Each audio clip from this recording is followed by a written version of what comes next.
இந்த சுக்கிர பயிற்சி அந்த துன்பங்களுக்கெல்லாம் மருந்து தடவுவது போலவும் உங்களுடைய நெருக்கத்தை குறைப்பது போலவும் இருக்க போகிறது.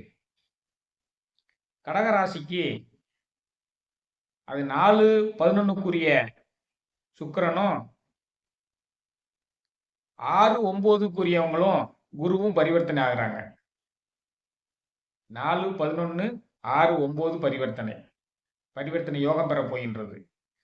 4ஆம் இடம் பரிவர்த்தனை பெறப்போவதனால மகிழ்ச்சி கூடும் என்று வருகிறது. அப்போ நீங்கள் அனுபவித்துக் கொண்டிருக்கக்கூடிய சஞ்சலங்கள் கொஞ்சம் குறையத்தான் போகுது. சந்தேகமே இல்லை. உங்களுடைய தொந்தரவுகள், அஷ்டம சனியினால் வரக்கூடிய தொந்தரவுகள் ஒரு 3 மாத காலத்திற்கு அது குறைய போகிறது.